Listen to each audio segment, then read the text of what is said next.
Good morning, and it is great to greet you here from the banks of the great river on the side of the Kalahari. And on this morning, I am thinking of Leonardo DiCaprio, his words that he used in the film or movie Blood Diamonds. He was standing and he said, T.I.A, this is Africa. And for many, many years, South Africa has actually seen themselves as a separate entity away from Africa and not Africa. But over the last couple of years, with all the decay, the going backwards, we are now at the point where we is actually Africa. A couple of months ago, I drove through a small town in the Free State. Used to be a beautiful place. And when I arrived at my guest, I told him, Herman, your town now looks worse than most of the towns I've seen in the Congo. He almost seemed shocked, but it is the truth. The backslide, the going down of the economy, all of that, more and more TIAs. This is Africa. And in Africa, leaders will do anything. Firstly, to gain power, and secondly, to stay in power. Many of them would have used any means possible to retain their position of power or as president. We have seen that in Uganda with Idi Amin, Ethiopia with Haile Selassie. We have seen it in Harare, Zimbabwe, Robert Mugabe. We have seen that in Brazzaville, Congo with Sassou Nguesso, who is now the longest ruler in Africa. And when it comes to that power, they will stop at nothing to maintain their position or reach their goal. Last night, I was watching a very, very interesting piece on the Rwandan genocide, where the current president, Paul Kagame, and we know about the history, how he went out of the country, where he actually went into hiding in Uganda with a force of 3,000 people to be trained by the Uganda armed forces. And always there was the story that Paul Kagame had the foresight to see genocide coming because of how it was propagated and how the hatred between the Hutsis and Tutsis was even promoted, encouraged from every political stage and even radio and television in that country of Rwanda. We all know that there was a plane crash on which the president of Rwanda died. And that very night when that plane crashed, the genocide started. The plane crash was the spark. That was the trigger mechanism that puts it all off. It's interesting that the previous president wanted to stay over in the neighboring country where they had some discussions, meetings and stuff. And now he was refused permission to stay until the next day. And the excuse was there was no preparations made to have him as president there. That night, despite his own misgivings and his worries of having the plane flying at night, and while he was descending, they were hit by a missile, and the plane crashed. The plane crash was caused by a missile, a Russian SAM-7 soldier-to-air missile, which was actually coming from Uganda, where the opposition leader of the time, Paul Kagame, was in hiding. And when that plane crashed, genocide broke out. And we all know the story that over a period of 3 months, between 800,000 and 1.2 million people was slaughtered to death. Less than 10% was killed by rifles, but by blunt instruments, pangas, every sharp thing, anything that can kill a person was used. And then Paul Kagame came back with his force of 3,000 men, and he established calm and order and became the current reigning president. Now we know that Paul Kagame is still the president. But it sounds quite true to me. It sounds African. It sounds T.I.A. And that's also what is happening in our own country. So behind the scenes we saw that Paul Kagame was willing to sacrifice 1 million of his own people in order to gain power. Sacrifice 1 million people? In Zimbabwe we saw Mugabe sacrificing the country's whole economy so that he can stay into power for longer. Because by neutralizing the economy, they are neutralizing the possible opposition. And in Rwanda, with this genocide chaos that was happening there, Paul Kagame returned and became the president. Now that sounds very similar as to what we are experiencing in South Africa. I've many times warned about the possibilities of total chaos, and out of the chaos a new government appears. Again, we have to look at the plane that visited Zimbabwe in 2020. Military plane. The members on board was all members of the RED group, the Radical Economical Transformation group. Some of them with no reason to be in Zimbabwe.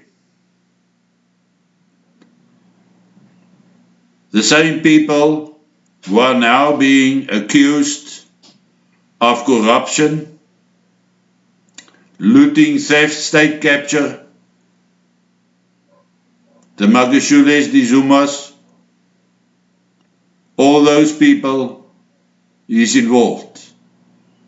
And suddenly, overnight, not exactly overnight, but in a very short period of time, the violence in KwaZulu-Natal erupted.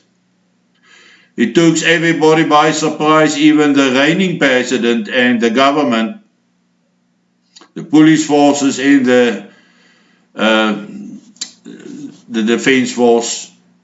It took everyone by surprise.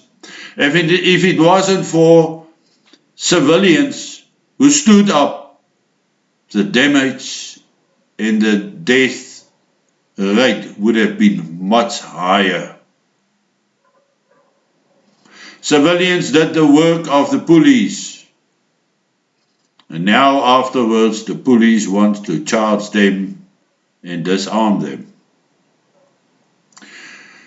Meanwhile, we are hearing things that it was planned to lay their hands on certain stuff. They say it was hunger people. But why then was certain places that had no food, why was that being looted? Why was the Dunlop T.I.A warehouses being looted? To what purpose? You can't eat a T.I.A.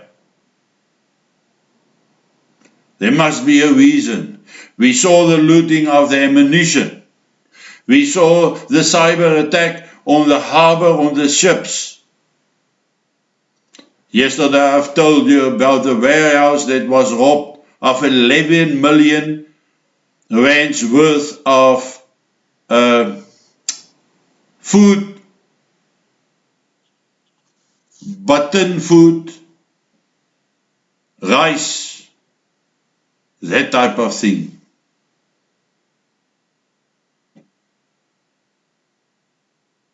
So on the one side we see preparing, on the other side we notice an undercurrent, a not visible thing that is moving through the country. And then, just as there was a trigger mechanism, when Paul Kagame allowed a genocide to happen so that he can grab the presidency, I am telling you today that they will allow a genocide in South Africa to gain power and to become the new rulers in South Africa. The same faction that has flown to Zimbabwe to get assistance from that side. Very much in the same way as Paul Kagame get his assistance from Uganda.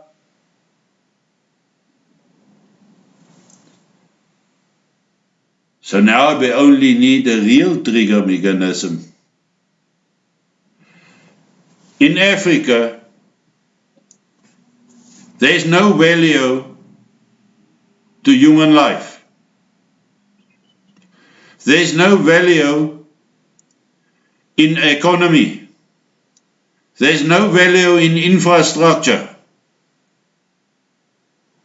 as long as they are in power.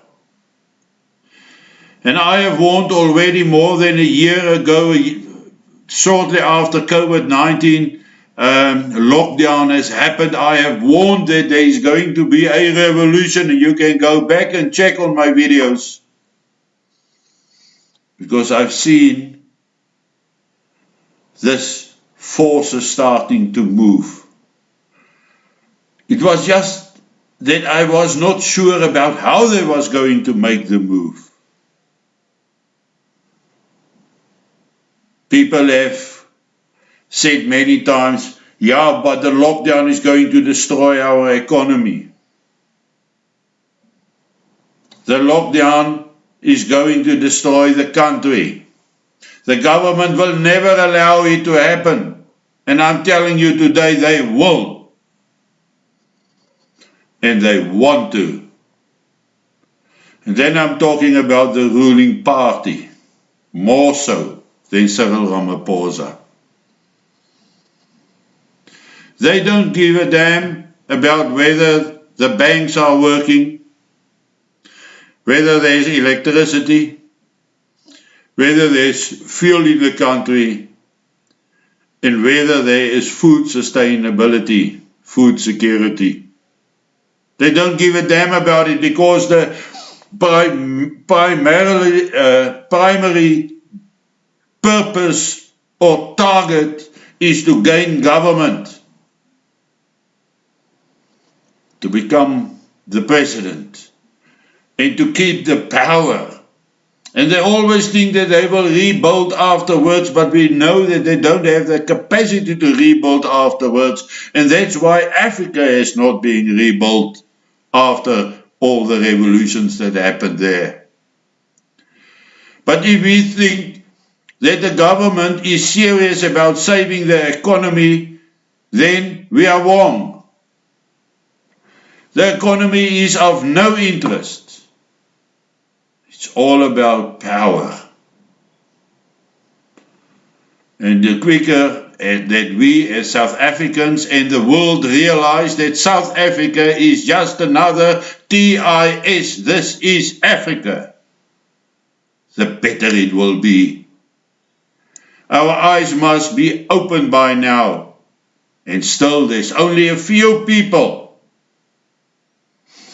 a very small percentage of all the people in South Africa who saw this imminent threat,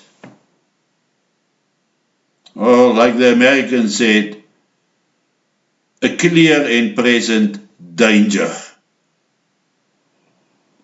In South Africa there is now a clear and present danger, and we got to be ready to face that. We got to be ready to withstand whatever is coming to our side.